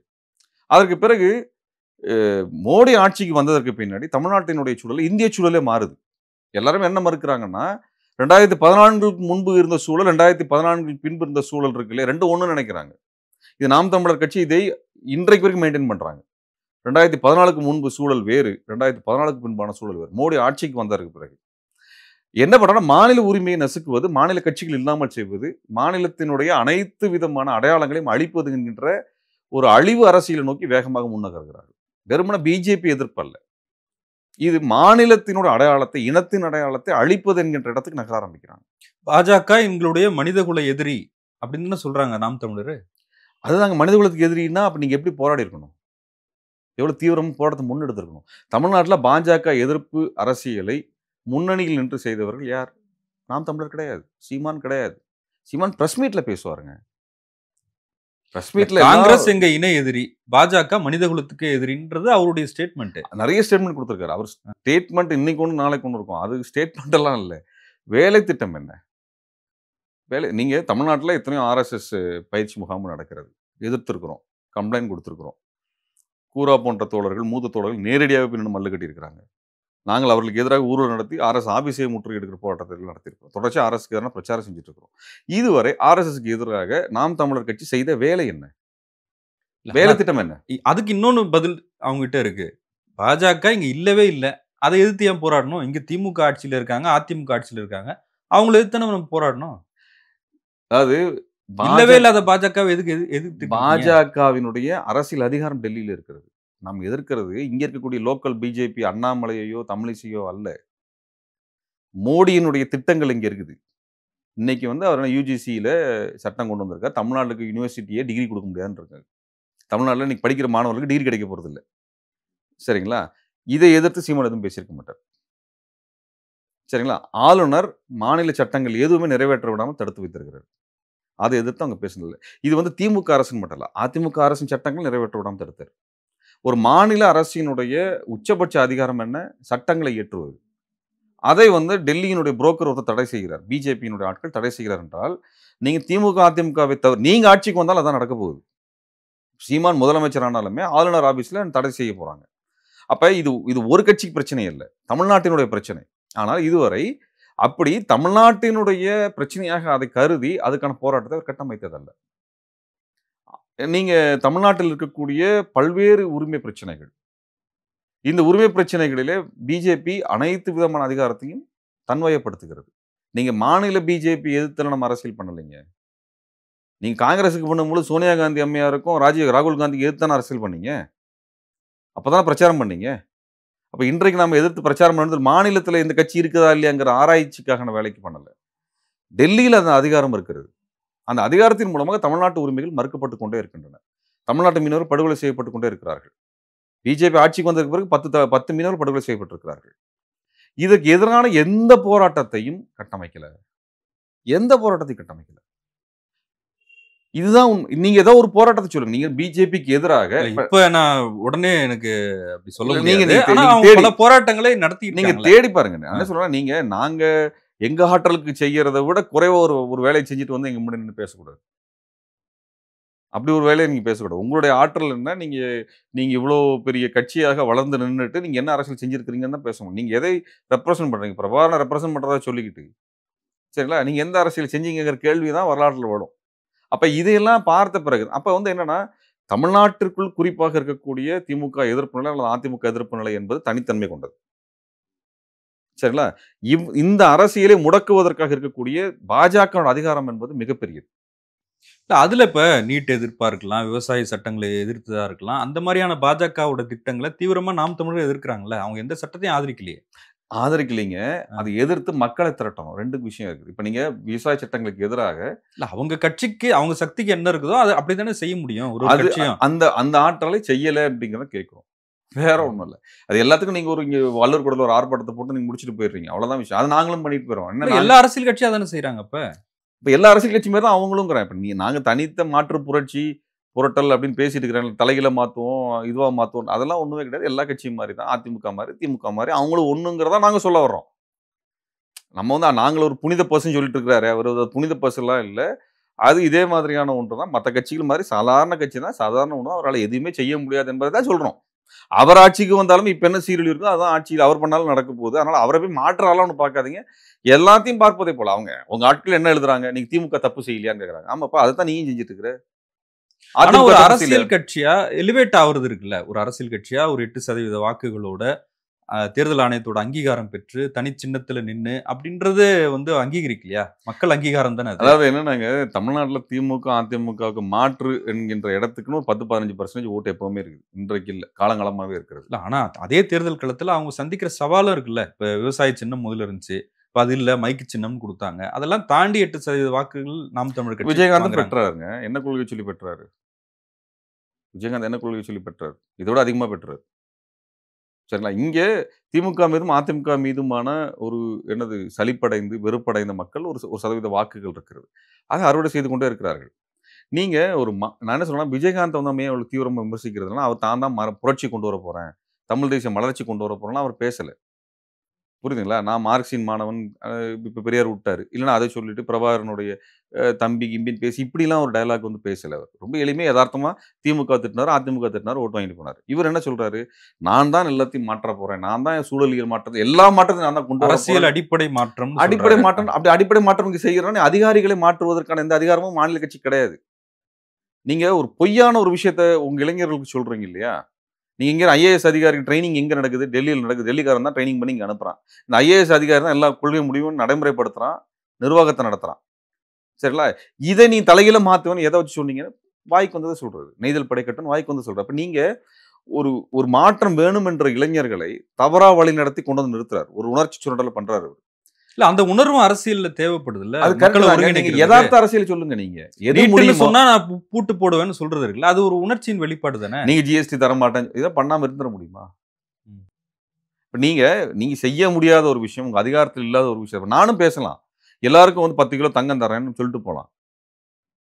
சொல்லலாம்ல. தப்பு இருக்குதா தானே அது? ரூ. 15,00,000 மோடி தர்றேன்னு எல்லாத்துக்கும் சொல்ற மாதிரி, நான் ரூ. 10,00,000 10 பவுன் தர்றேன் அல்லது 10 கிலோ தங்கம் தர்றேன்னு சொல்றதுல யாரும் பிரச்சனை இருக்குதா? ஆனா மேடை நீங்க பேச்சுல எல்லாரும் பேசுறது தானே. அவர் மேடையில சொன்னார்ல, நான் எல்லாருக்கும் ஒரு கார் தரேன். அது அம்பேத்கர்ன்னு சொன்னாரு. யாருங்க? சீமான் சொன்னாரு. அதுதாங்க சொல்றேன். நீங்க நகைச்சுவையா பேசுறது வேற. நீங்க அரசியல் கொள்கை ஆவணமாவே போட்டிருக்கிறாரு. கொள்கை ஆவணங்கள குடுக்கக்கூடிய நீங்க ஒரு கட்சி எதை கொள்கை ஆவணமா முன்வைக்குது? அதை சாதிப்பதற்கான வழிமுறை எதுவுமே சொல்லல. நீங்க சொல்லக்கூடிய விஷயத்தை சாதிப்பதற்கான எந்த வழிமுறையும் இல்லைங்கிறது வந்துருது. எந்த வழிமுறையும் இல்ல. அவர் என்ன சொல்ல நான் வந்தா ஈழத்த வாங்கி தந்துர்றேன். என் போலீஸ விட்டு பண்ணிர்றேன். இதெல்லாம் சாத்தியமே இல்லல்ல. சாத்தியமே இல்ல. பண்ணவே முடியாதுல்ல. அதிகாரத்துக்குள்ள பண்ணவே முடியாது. நீங்க பண்ணுங்க அடுத்த நிமிஷம் உங்க ஆட்சிய கலைச்சிருவாங்க. அதை மீறி செஞ்சா உங்கள தூக்கி ஜெயில்ல போட போறான். கெஜ்ரிவாலுக்கு என்ன நடந்ததோ, சோரனுக்கு என்ன நடந்ததோ அதான் நடக்க போகுது. இதுதான் இங்க எல்லை. அப்ப நீங்க அதை சொல்லி என்ன எதார்த்த நிலையோ அதை சொல்லி வாக்கு கேட்கறதுல பிரச்சனை இல்ல. நம்ம கேட்க வேண்டிய கேள்வி என்னன்னா, நீங்க ஒரு மாற்று புரட்சி பண்றோம், அத பண்றோம், இத பண்றோம்னு பேசுறாங்க. தமிழ்நாட்டில கடந்த 15 ஆண்டுகளாக நடந்த பல்வேறு போராட்ட களங்களை வழிநடத்தியவர்கள், மக்களிடத்துல சென்று அதை விளக்கியவர்கள் யாரோடும் சீமான் கூட்டு சேரவில்லை. நீங்க திமுக, அதிமுக கூட்டு சேரலன்னு மட்டும் இல்ல. நீங்க முற்போக்கு இயக்கங்கள் எதனோடும், யாரோடும் மேடை பகிர்ந்து கொண்டதில்லை. யாரோடும் நீங்க வந்து ஒரு ஒரு நிகழ்வு பொது நிகழ்வு நடக்குதுங்க. அங்க திமுககாரர் வர்றாங்க, அதிமுககாரர் வர்றாங்க, இயக்கத்தவர் வர்றாங்க, சீமான் வர்றாரு, பிஜேபி வருது, காங்கிரஸ் வருதுன்னா, சீமான் பிஜேபியோட பேசுவார். நீங்க திமுகவோட பேச வேணாம், அதிமுகவோட பேச வேண்டாம், காங்கிரஸோட பேச வேண்டாம். அங்க இயக்க செயல்பாட்டாளர் வருவாங்கல்ல, அவங்க கூட பேச மாட்டாரு அவரு. இல்ல நான் கேட்கிறேன் 2009 நாம் தமிழர் கட்சி தொடங்கப்பட்ட பிறகு நெறைய ஈழ அரசியல் களத்துல சீமான் வைகோவோடும், திருமாவோடும் இல்ல மேடையில நிக்கல, பங்கேற்றிருக்காரு. நிக்கல. செங்கோடி செங்கோடி செங் செங்கோடி நிகழ்வுல பேசினாரு. மட்டும் செங்கோடியுடைய அந்த இறுதி நிகழ்வுல எல்லா தலைவர்களும் வந்து பங்கெடுத்தாங்க. செங்கோடிக்கு மரியாதை செலுத்துறதுக்காக நிகழ்வுல பங்கெடுக்கிறது தான் அது. அப்படிதான் அதுல வந்து பங்கெடுத்தாரே ஒழிய, அத நீங்க கேட்டீங்கன்னா சொல்றேன். மூவர் தூக்கு அறிவிச்சுட்டு டேட் அறிவிச்சாச்சுங்க. அப்ப என்ன சொல்றேன்னா, இவரு திருமா தோழர் வந்து திமுக கூட்டணியில இருக்கிறாங்க. மதிமுகல வந்து எந்த கூட்டணியிலுமே இல்ல. மத்த கட்சிகள் வேறு வேறு கூட்டணியில இருக்கிறாங்க. அப்ப போய் எல்லா கட்சி தலைவர்களையும் பார்த்து நம்ம எல்லாம் ஒன்றாக நின்று டேட் வேற போட்டுட்டாங்க. தடுக்கணும்னு சொன்ன பொழுது, நான் எல்லா கட்சி தலைவரையும் நான் பார்த்தேன். எல்லாருமே சரின்னு ஒத்துக்கிட்டாங்க. ஏன்னா இந்த பிரச்சனை முக்கியமானது. நம்மளோட தனிப்பட்ட நிலைப்பாட விட, அரசியலை விட இது முதன்மையானதுன்னு சொன்ன பொழுது, சீமான் என்ன சொன்னாருன்னா, அவங்களும் ஒரு பக்கம் நிக்கட்டும், நம்ம தனியா நிப்போம் அப்படின்னாரு. 2 கரைகளாக போவோம்ன்னு சொன்னாங்க. அவரு வந்து நேரடியா என்கிட்ட பேசினாரு. நான் சொன்னேன், இந்த சமயத்துல ஒற்றுமையோட நின்னா தானங்க நீங்க அதிமுக பெரும்பான்மையோட நிக்குது. அவங்கள அழுத்தம் தர முடியும். காங்கிரஸ் வந்து அங்க பெரிய ஆட்சியில நிக்குது. திமுக கூட்டணியில நிக்குது. இவங்கலாம் எதிர்த்து நிக்கணும்னா, நம்ம எல்லாம் ஒண்ணா தானே நிக்கணும். இல்ல தம்பி, நாங்க தனியா தான் நிப்போம் அப்படின்னு அவரு பேசினாரு. அப்போ என்ன சொன்னாங்கன்னா, இல்ல எல்லாரும் சேர்ந்து கூட்டம் போடுவோம்னு சொல்லி ஐயா பழநெடுமாறன் தலைமையில கூட்டணி உருவாக்கப்பட்டது. மூவர் உயிர்காப்பு கூட்டணி உருவாக்கப்பட்டது. அது எல்லாரும் சேர்ந்து ஒரு பொதுக்கூட்டம் போடுவோம்னு சொன்னாரு. அதிலே அவர் பேசிய பொழுது என்ன சொன்னாங்கன்னா, எல்லா தலைவர்களும் திருமா, ஐயா வைகோ, ஜவாஹிருல்லா போன்ற எல்லாருமே என்ன சொன்னாங்கன்னா, சீமானே முன்னிலைப்படுத்தி எங்களுக்கு எந்த பிரச்சனையும் இல்ல. இந்த பிரச்சனையில யார் பெரிய ஆளுன்னு நம்ம பார்க்க வேண்டாங்கன்னு சொன்னாங்க. அப்ப சீமான் சொன்ன பதில் என்னன்னா, நான் தலையாகத்தான் இருப்பேன். அவரு போய் அப்ப அவரோட ஒரே பிரச்சனை என்னன்னா, பொதுக்கூட்டத்துல யார் கடைசியா பேசுறது? நான் தான் கடைசியா பேசுவேன். நான் தான் தலைவன். இவங்கலாம் வாளா தான் இருக்கணும். இப்படி வெளிப்படையா பேசினாரு. அவர் இந்த இந்த மூவரோட தூக்கு உயிர் ஊசலாடி கொண்டிருக்குது. இந்த நெருக்கடியில நம்ம எல்லாம் சேர்ந்து நிக்கணும்னு சொன்ன பொழுதும் சீமானுடைய வாதம் அதுதான். அதுக்கு பிறகு 3 பெண்கள் உண்ணாவிரதம் ஹைகோர்ட்ல ஆரம்பிச்சாங்க. அப்புறம் செங்குடி அரங்குல வந்து அந்த போராட்டம் நடக்க ஆரம்பித்த பொழுது அந்த பெண்கள பார்க்க மறுத்துட்டாரு அவரு. 8 நாள் உண்ணாவிரதம் இருந்தாங்க. அவர் பார்க்க மறுத்துட்டார். அவர் என்னன்னா, அவங்க வந்து இவருடைய கட்சியில இருந்துகிட்டு, இவர் கட்சி கொடிக்கு கீழ தான் உண்ணாவிரதம் உட்கார்ந்திருக்கணும்னு சொல்லி பேசினார். வழக்கறிஞர்கள் போராட்டத்தை சொல்றீங்களா? அவங்க கையெழுல அவங்கலாம் உண்ணாவிரதம் இருந்தாங்க இல்லைங்களா? அத அவர் அப்படிதான் சொன்னார். அவர் வந்து பார்க்கல. அதுக்கப்புறம் 44 நாட்கள் தொடர் உண்ணாநிலை போராட்டம் நடந்தது. அதுல எல்லா கட்சிக்காரங்களும், தொழிற்சங்கத்துக்காரர்களும் பங்கெடுத்தார்கள். சாதாரண நற்பணி மன்றத்துல வந்தாங்க. ஆனால் நாம் தமிழர் மட்டும் அதில் பங்கெடுக்கவில்லை. நீங்க கேட்டீங்கல்ல, ஒற்றுமை என்னங்க? நீங்க வந்து கட்சி கூட போய் கூட்டணி வைக்க வேண்டாங்க. இங்க இருக்க களத்துல எது எதிர்பார்ப்பும் இல்லாம போராட்டம் நடத்துறாங்கல்ல. எந்த எதிர்பார்ப்பும் இல்லாம 3 பெண்கள் அன்னைக்கு உண்ணாவிரதம் இருந்தாங்கல்ல. சரிங்களா? அவர்களை எல்லாம் நீங்க ஆதரிக்கிறதுக்கு தயாரா இல்ல அவர். கூடங்குளத்துக்கு போனா அவர் வந்து உதயகுமாரோட நெருக்கம் காமிச்சுக்கலாம் நின்னுக்க மாட்டார் அவர். சரிங்களா? அல்லது நீங்க ஸ்டெர்லைட் போராட்டத்துக்கு போக தனியா நிக்கணும். மீத்தேன் போராட்டத்துக்கு இன்றைக்கு அவர் எல்லா இடத்துலயுமே நம்மாழ்வார் படத்தை வைக்கிறார். நம்மாழ்வாருக்கு இன்னைக்கு பார்க்குற பசங்களுக்கு என்ன தெரியும்? நம்மாழ்வார் சீமான் கட்சியில இருந்தான்னு நினைப்பார். ஆனா, நம்மாழ்வாரை இவங்க தெலுங்கன்னு சொல்லி தான் கொச்சைப்படுத்தி பேசினாங்க. நம்மாழ்வார் அன்னைக்கு இதுக்கான மீத்தேனுக்காக கூட்டமைப்பு உருவாக்குனார். எல்லாரும் வாங்க, இது ரொம்ப நெருக்கடியா வந்துச்சு, இந்த பூமியே அழிய போகுது. அவர் தான் போராட்டம் நடத்தினார். அவர் போய் மீத்தேன் கம்பெனிக்காரன் நட்ட இந்த கிரேட் ஈஸ்டர்ன் கம்பெனிக்காரன் நட்ட கல்லெல்லாம் அவரே புடுங்கி தூக்கி போட்டு உடைச்சார். இது வீடியோலாம் இன்னும் இருக்குது. அன்றைக்கு சீமான் ஆதரிக்கவில்லை. சீமான் கட்சிக்காரன் அதுல போகக்கூடாதுன்னு சொல்லிட்டார். தடுத்துட்டார். வெள்ளையனோட சேர்ந்து பெரும் ஊர்வலமும் நடத்தின போது எதிலும் அவர் பங்கெடுக்க விடல. தடுத்து நிறுத்தினார். நாங்க மீத்தேனுக்காக குறுவெட்டு போட்டோம். அது எல்லா கட்சிக்காரங்களும் எடுத்து ஸ்கிரீன் பண்ணாங்க. அதை எடுத்து போட்ட நாம் தமிழருடைய ஒரு பகுதி செயலாளரை கட்சியை விட்டு நீக்கினார். இது தஞ்சாவூர்ல நடந்தது. இப்படி அவர் என்ன பண்ணுவார் என்றால், இந்த மாதிரி வேலை செய்யக்கூடிய ஆட்களை எல்லாம் நீக்கிட்டே இருப்பார். சரிங்களா? அப்ப இது என்ன ஆச்சுன்னா, இங்க இருக்கக்கூடிய எந்த கள செயல்பாட்டாளரோடும் சேரக்கூடாது கட்சிக்கார பசங்க. யாரோட நீங்க கட்சி கூட சேர வேணாங்க. திமுகவோட கூட்டணி வைக்கணும், அதிமுக கூட்டணி வைக்கணும். இங்க இஸ்லாமிய அமைப்புகளோட மேடையில ஏறல என்ன பிரச்சனை? யாரையும் தன் மேடையில ஏத்த மாட்டாரு. இப்ப நம்ம சரி, அந்த கட்சியோட நிலைப்பாடு அதை எடுத்துக்க முடியாதா? நீங்க யாரோடையும் சேர மாட்டோம். ஆனா அண்ணாமலையை பார்த்தா கட்டி பிடிச்சிக்குவோம். அர்ஜுன் சம்பத்தை பார்த்தா கட்டி பிடிச்சிக்குவோம்னா அவ கேள்வி வருமா? கட்சி ரீதியாக இல்ல. இல்ல இதே ஏன் மத்தவங்களுக்கு வரல? நம்ம கேட்கிற விஷயம் என்னன்னா, இதெல்லாம் இத்தனை காலம் பார்த்திருக்கிறோம். அவருக்கு யார்கிட்ட நெருக்கம் இருக்குது, யார்கிட்ட நெருக்கம் இல்ல நமக்கு புரியுது ஒரு இடத்துல. அது எல்லா இடத்துலயும் சொல்றோம், எல்லாரும் பேசுறோம். நீங்க முஸ்லிம்கள், இஸ்லாமியர்கள் தொடர்ச்சியா கொலை செய்யப்படுகிறார்கள் பாஜகவினால். அப்ப நீங்க இஸ்லாமிய அமைப்புகளோட சேர்ந்து நிக்கணுமா இல்லையா? கட்சி வேறுபாடு கடந்து இன்னும் இஸ்லாமிய அமைப்பு நீங்க பிரதான அதிகார கட்சி, அதிகாரத்தில் இருக்கக்கூடிய கட்சியான இல்ல. இன்னைக்கு தங்களை தற்காத்துக் கொள்வதற்காக போராடி கொண்டிருக்கிறார்கள். இஸ்லாமியர்களை சிறுபான்மைன்னு சொல்லாதீங்க. சொன்னா நான் செருப்படுத்து அடிப்பேன்னு சொன்னாரு. அடிக்க சொல்லுங்க போய். சரி, சிறுபான்மை இல்லைன்னு சொல்லிட்டோம்னா எல்லா பிரச்சனையும் தீர்ந்துருவாமா? நான் கேட்கிறேன். இப்ப சிறுபான்மை இல்ல, இஸ்லாமியர்கள் பெரும்பான்மைன்னு சொல்லிட்டான்னா பிஜேபிக்காரன் அடிக்காம நிறுத்திடுவானா? சொல்லுங்க சீமானுக்கு பதில் சொல்லுங்க. இவ்வளவுதான விஷயம். சரிப்பா, சிறுபான்மை இல்ல, நாங்க பெரும்பான்மைன்னு சொல்லிடுறோம். அங்க அக்கலாக்கு அடிச்சு கொண்டது, ஆசிஃபாவை கொலை செஞ்சதெல்லாம் நின்று போயிருமா அது? இல்ல சிஏஏ வராம போயிருமா? என்ஆர்சி வராம போயிருமா? வக்ஃப் போர்டு வாரியத்துக்கான திருத்த சட்டம் வராம போயிருமா? அது வந்துருமா அது? இல்ல. அப்புறம் எதுக்கு இந்த டயலாக்? நீங்க சிறுபான்மையா இல்ல மைனாரிட்டி அப்படிங்கறதெல்லாம் பிலீஃபை பொறுத்தது. பாப்புலேஷன் சென்ட்ரிக் இல்ல. சரிங்களா? அது இங்க பிரச்சனை டிசைட் பண்றது இல்ல. அப்ப நீங்க சொல்ல வரதுனால தொடர்ச்சியாவே சீமான் கிட்ட முரண்பாடுகளோட தான். சீமான் இங்க இருக்க எல்லா ஜனநாயக சக்திகளோட முரண்பட நின்றவர். அவர் வந்து இந்து மக்கள் கட்சியோ, இந்து முன்னணியோடோ அவருக்கு வந்து எந்த முரண்பாடும் என்னைக்குமே வளர்ந்தது இல்ல. அவர் மேடையில நீங்க பேட்டியில வெறும் பேட்டி தாங்க கொடுத்திருக்கிறாரு அவர். பேட்டியில கொடுக்கக்கூடிய அவர் பேட்டியில பாருங்க, மேடையில பேசுற மாதிரியே ஜேர்னலிஸ்ட் முன்னாடி கேள்வி கேட்கறாங்கல்ல, அவங்க ஏதோ கடிச்சு குதற போற மாதிரியே பேசுறாரு. அவனை எதிரி மாதிரியே நடத்துவாரு. காவிரி உரிமை கேட்டு போராடிய போது ஒரு இளைஞர் வந்து தீக்குளிச்சார்ல. ஆமா, அது போராட்டமா நீங்க கன்சிடர் அந்த விக்னேஷ் எங்க கூட தொடர்புல இருந்த பையன். அவங்க பேரண்ட்ஸ் அவங்களுடைய தாயாருன்னு எங்களோட தொடர்புல தான் இருக்கிறாங்க. அவங்களுக்கு என்ன செஞ்சாங்க இவங்க? அது நீங்க போராடவே இல்லைன்னு சொன்னீங்க. இல்லைங்க, அந்த கட்சியை பொறுத்த வரைக்கும் நான் சீமானை பத்தி பேசுகின்றேன். நாம் தமிழோட தொண்டர்களை பத்தி நான் பேசல. நாம் தமிழருடைய தொண்டர்கள் பல இடங்கள் நாம் தமிழர் கட்சி நடத்திய போராட்டம் தான். இல்லைங்க, அது உண்மைதான். அந்த பையனுக்கு என்ன செஞ்சீங்க? நீங்க என்ன பேசுறீங்க? என்ன விளைவுகள் அங்க வந்தது? இதுதான் நம்ம கேள்வி எழுப்ப வேண்டிய விஷயம். நீங்க மேடையில வந்து அடிச்சிருவேன், வெட்டிடுவேன், குத்திடுவேன், என்ன பண்ணிட முடியுமா? தொடை தட்டுறது, மாற தட்டுறது, எல்லா வேலையும் பண்றீங்க நீங்க. அதுக்கான அரசியல் கட்டமைப்பு வேலையை செய்யணும்ல. அதை பார்க்கிற உணர்ச்சி பொங்க இருக்கக்கூடிய ஒரு இளைஞனுக்கு என்ன தோணும்? அவன் வெறும் அரசியலுக்கு போய் நிக்க போறான்.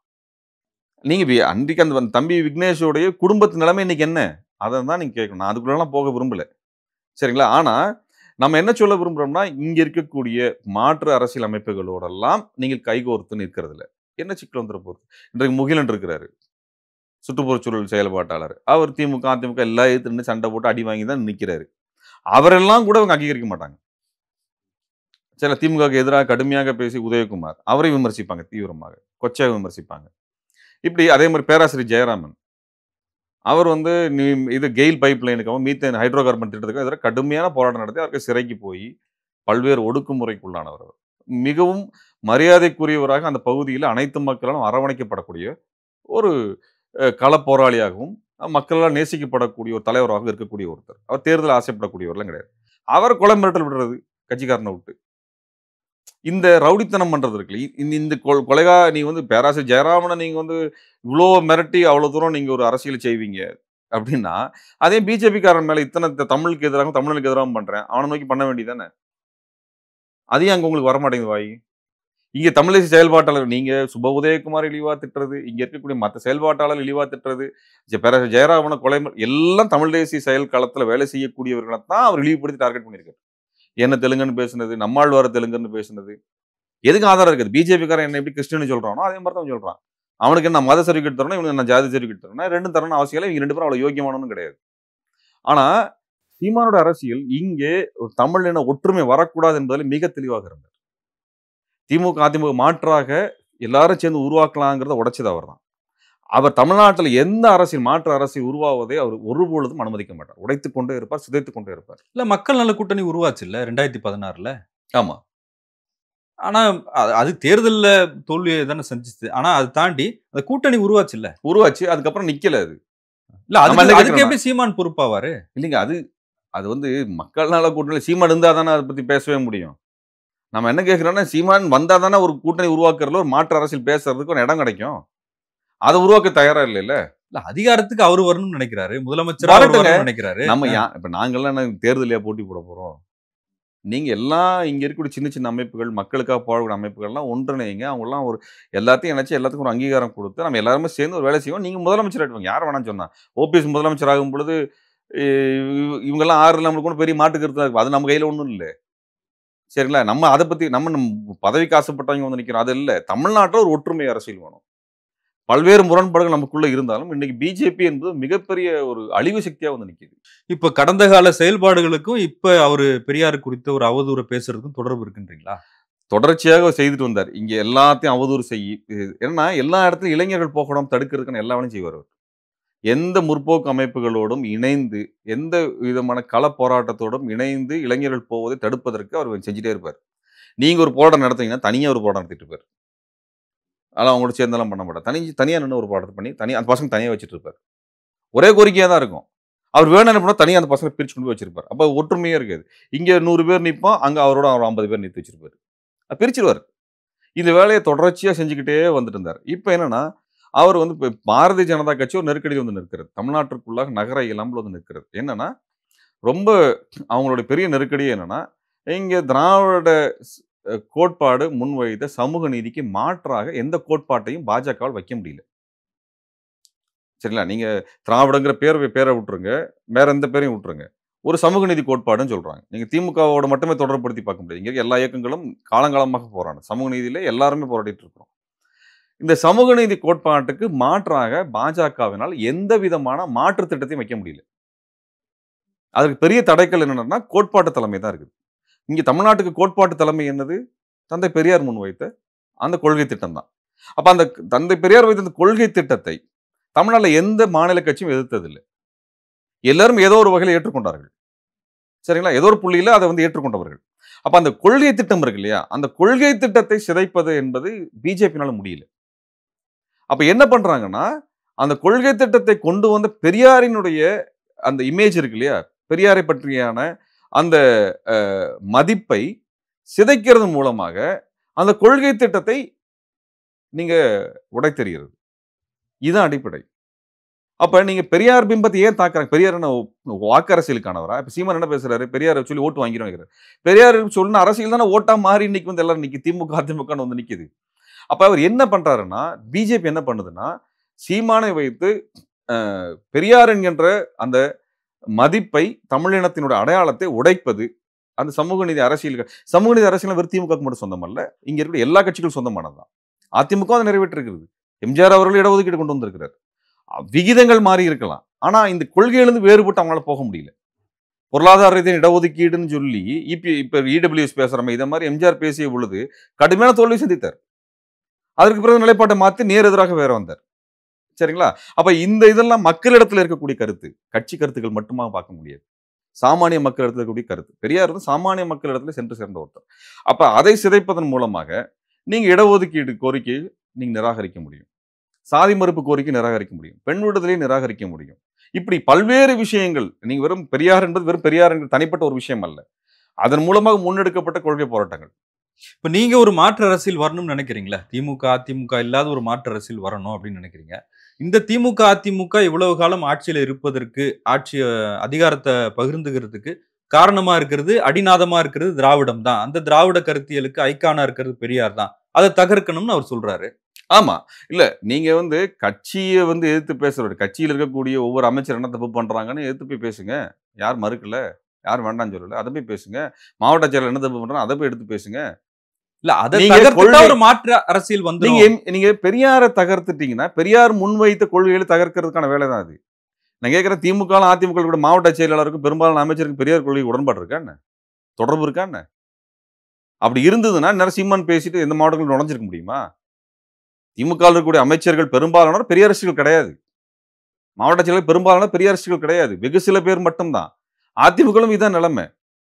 அந்த கருத்தை வைத்துக்கொண்டு கட்சியை உருவாக்கி கொண்டார்கள். அதுக்கு பிறகு பதவிக்காக ஆட்களை உருவாக்கி கொண்டார்கள். அவ்வளவுதான் விஷயம். இந்த பதவி வைத்துக்கொண்டு பணத்தை பெருக்கணும். இதுதான் அங்க இருக்குது. அப்ப நீங்க பண அரசியல், பதவி அரசியல், சுரண்டல் அரசியல் எதிர்த்து நீங்க பேசணும்னா, யார் அதை செய்யறாங்களோ அதை நோக்கி பேசுறதை விட்டுட்டு கருத்தியல் நோக்கி பேசுறீங்க. அந்த கருத்தியல் பேசக்கூடிய இடம் வந்து கருத்தியல் தலைமை உடைப்பது என்பது பாஜக உள்வருவதற்கான ஒரு வாய்ப்பை கொடுக்கும். அது எந்த இடத்துல திமுக, அதிமுகவெல்லாம் வீழ்த்திறாரு. இல்ல, பெரியார் எதிர்ப்பு அரசியல்ன்றது தொடர்ச்சியா தமிழ்நாட்டில் இருக்குதானே? இல்லைங்க, பெரியார் எதிர்ப்பு அரசியல் இங்க எங்க இருக்குது? யார் பண்ணிருக்கா? பாஜக தொடர்ச்சியா பண்றாங்க. பாஜக என்ன ஓட்டு 10% இருந்தது? ஏன் பாஜக வெல்ல முடியல? பாஜக ஒண்ணும் இல்லைங்க. நான் கேட்கிறேன், அண்ணாமலை ஏன் பெரியார் எதிர்த்து பேசுறது இல்ல? அண்ணாமலை ஏன் வந்து மசூதிக்கு போறாரு அல்லது சர்ச்சுக்குள்ள உள்ள நுழைஞ்சு இந்த கிறிஸ்துமஸுக்கு போய் நின்று நடிக்கிறார்? ஏன் அந்த தேவை வந்தது? பிஜேபிக்காரன் எங்கேயாவது இந்திய மாநிலங்கள்ல வேற எந்த மாநிலத்திலேயாவது இந்த மாதிரி சர்ச்சுக்குள்ள போய் நிக்க முடியுதா? நின்றுக்கானா? பிரதமரே போறாரு. நீங்க பிரதமர் போறது வேறங்க. பிரதமர் நாடகத்தன்மையில சேர்த்த வேண்டாம். பிரதமர் போறாரு, ஆளுநர் போறாரு. கட்சியாக மாநிலத்தில் இருக்கக்கூடிய செயல்படக்கூடியவர்கள் இந்த மாதிரி செய்யறாங்களா? இல்ல. இங்கே செயல்பட வேண்டிய தேவை. இடஒதுக்கீடுக்கு எதிராக அண்ணாமலை பேச மாட்டார். இஸ்லாமியர்களுக்கு எதிராக பேச மாட்டார். தலித்துகளுக்கு எதிராக பேச மாட்டார். பெரியாருக்கு எதிராக பேச மாட்டார். அவர் திராவிட அரசியல் எப்படி நடக்கிறதோ அதே மாதிரி தன்னை தகவமைச்சு கொண்டார். சமத்துவம் கொண்டவர்களாக அல்லது மற்ற மதங்களை ஏற்றுக்கொள்ளக்கூடியவர், இப்படிப்பட்ட பிம்பத்தை காட்ட வேண்டிய தேவை உண்மையான முகம் கிடையாது அண்ணாமலைக்கு. எது அண்ணாமலைக்கு வாய்ப்பு கிடைச்சா இங்க இருக்க முஸ்லீம் எல்லாம் அடிச்சு கொள்ளணும்னு தான் சொல்லுவார். அவர் அதுதான் பேசக்கூடிய ஆள். இங்க இருக்க சர்ச்சைலாம் உடைக்கணும்னு தான் பேசக்கூடிய ஆள். அவர் உள்ள அரசியல் அதுதான். ஆனா இங்கே நடிக்க வேண்டிய தேவை வந்தது என்றால் இங்க இருக்கக்கூடிய அரசியல் சூழல் அது. இங்க மதங்களை கடந்து தமிழர் என்கிற அடையாளம் நமக்கு இருக்குது. இப்ப அந்த அண்ணாமலையோட அரசியலும் சீமான் அரசியலும் எப்படி ஒன்னாகும்? இப்ப என்ன பிரச்சனைனா, பிஜேபியால பெரியாரை நேரடியாக எதிர்த்து பேசிய சமயத்தில் கடுமையான எதிர்ப்பு அதிமுக காலத்திலே வந்துருச்சு. அன்றைக்கு அதிமுக அவங்க கட்டுப்பாட்டில் இருந்த போதும் கூட அதிமுகவும் பேச வேண்டிய இடத்துக்கு வந்து நின்றுட்டாங்க. நடவடிக்கை எடுக்க வேண்டிய சூழலுக்கு வந்துருச்சு. அப்ப பெரியார் அரசியல் என்பது கட்சி கடந்த ஒரு வலிமையான அரசியலாக இங்க நிக்குது. அப்ப இதை நம்ம பேசி நம்ம பேரை ஏன் கெடுத்துக்கணும்? இங்க நம்மளுக்கு ஒரு அடியாள் இருக்கிறாரு, அடியாளை இறக்கி விடுவோம்.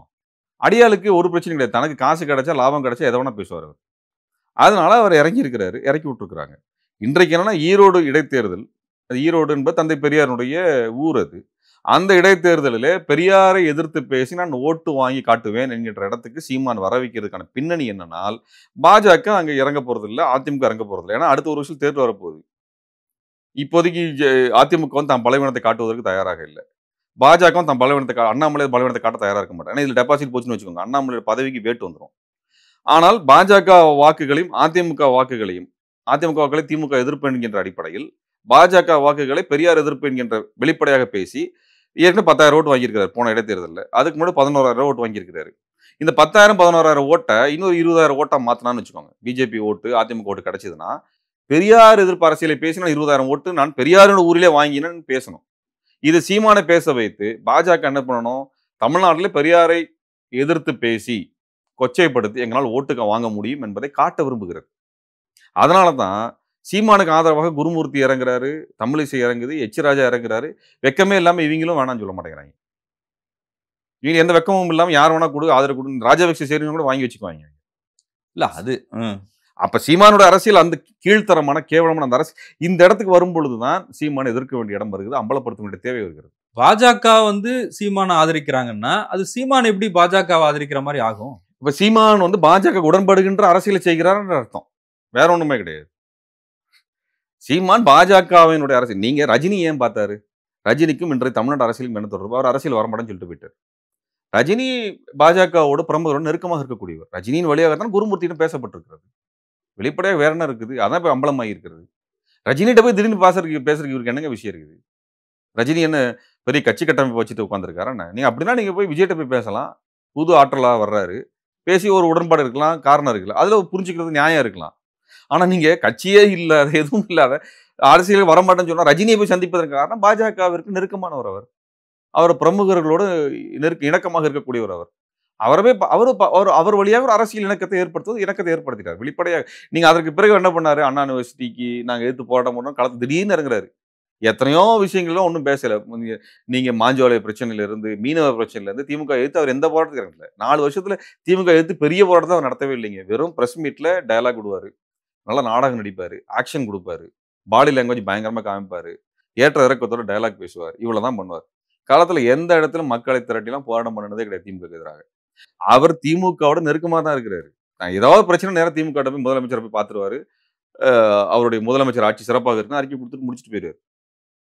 அப்படிதான் அவர் வந்து எல்லாத்தோட அவருக்கு சமரசம் பண்ணாத ஆட்களே கிடையாது. அவர் ஓபிஎஸ் ஒரு சமரசம் பண்ணியிருக்காரு, எடப்பாடி ஒரு சமரசம் பண்ணியிருக்காரு, அவர் அன்றைக்கு ஜெயலலிதா அம்மையாரோட சமரசம் பண்ணியிருக்காரு, ஸ்டாலின் அவர்களோடும் சமரசம் பண்ணியிருக்காரு. அவர் யாரோடும் முரண்பட்டாலும் நிற்க மாட்டார். வெளிப்பட்ட டயலாக் பேசுவார், அதுக்கப்புறம் போனை போட்டு அங்கே அண்ணனே இதை பேசிட்டேன்னு முடிச்சிருவார். இது எல்லாருக்கும் தெரியும், கூட இருக்கிறவங்களுக்கு. இது எல்லாருக்கும் தெரிஞ்ச அரசியல். அவர் மேல பேசுறது ஒண்ணு, பின்னாடி பேசுறது ஒண்ணு. இல்ல தத்துவ ரீதியா மோதிக்கிறது தானே. இப்ப பெரியார் வந்து ராஜாஜி என் நண்பர் தான் அப்படின்னு சொன்னாரு. அது தனிப்பட்ட முறையில அரசியல் களத்துல ராஜாஜி தானே எதிரியா இருந்தாரு. அப்படித்தானே எல்லா அரசியலும் இருக்கும். ராஜாஜி என்கின்ற தனிநபரை எதிர்த்து பெரியார் நகர்ல, ராஜாஜி வைக்கக்கூடிய சனாதன அரசியலை எதிர்த்து தான் பெரியார் நகர்ல. இல்ல அதான் இப்ப தனிப்பட்ட முறையில நட்பு பாராட்டுறதுன்றது வந்து எல்லா கட்சி அரசியல் தலைவர் தனிப்பட்ட நட்பு வேற, லாப நோக்கத்தினால் இருக்கும் நட்பு வேற. இப்ப நான் போய் முதலமைச்சரை பார்த்து எங்களுக்கு மேல இருக்கக்கூடிய வழக்குகளை, அதிமுக போட்ட வழக்குகளை வாபஸ் வாங்குங்கன்னு நம்ம எதுக்கு கேட்கணும்? எனக்கு என்ன தேவையாது? இல்ல, நீங்க போட்ட பொய் வழக்குன்னு நிரூபிச்சு காட்டுறோம். தேர்தலில் இதுக்கான வழக்குகளை நாங்கள் நீதிமன்றத்தில் எதிர்கொண்டுட்டு இருக்கிறோம். அவ்வளவுதான் விஷயம். திமுக ஆட்சியும் தான் எங்க மீது வழக்கு போட்டிருக்குது. சீமான் மேல வழக்கெல்லாம் போடல. இதுவரைக்கும் எங்களுக்கு கிட்டத்தட்ட 10-15 கூட்டங்கள், ஆர்ப்பாட்டங்களை திமுக அனுமதி ரத்து பண்ணியிருக்கிறது. ஆனா சீமானோட ஒரு கூட்டம் கூட ரத்தானது கிடையாது. ஒரு கூட்டம் கூட ரத்தானது கிடையாது. எல்லாமே சிறப்பாக நடந்திருக்கு. இப்ப அண்ணா பல்கலைக்கழகம் பிஜேபி ஆட்சி போராட விடாம கைது பண்ணிட்டாங்க. அதாங்க, இது வந்து பிஜேபி ஆட்சினால நேரா இறங்கினாரு. இப்ப பண்றதுக்காக பண்ணாங்க. அதுக்கு ஒரு வாரத்துக்கு முன்னாடி விவசாயிகள் போராட்டத்துக்கு போனோம், கைது பண்ணாங்க. அந்த இது நீங்க எல்லாமே செய்தியில பார்த்திருப்பீங்க. ஒப்பந்த ஊழியர்கள் போராட்டத்துக்கு வந்தாங்க, கைது பண்ணாங்க. இது எல்லாத்தையும் நடந்துட்டே தான் இருக்குது. நீங்க திமுக போராட்டங்களுக்கு அனுமதி தருவது இல்லைங்கிறது தனி பிரச்சனை, தனியா பேசுவோம். ஆனா சீமானை எப்படி நடத்துகிறதுன்னு பார்க்கணும். இப்ப நீங்க மாவீர நாள் கூட்டத்தின் பொழுது நாங்க நடத்துக்கிற முப்பெரும் விழாக்கு தடை எங்களுக்கு. முத நாள் இரவுல இருந்து வரைக்கும் நாங்க பேசிட்டே இருக்க வேண்டியது. ஆனா சீமானுக்கு எந்த தடையும் இல்லை. போன ஆண்டும் எங்களுக்கு திருச்சி நடப்புறதுக்கு தடை. சீமானுக்கு திருச்சி நடப்புறதுக்கு எந்த தடையும் இல்லை.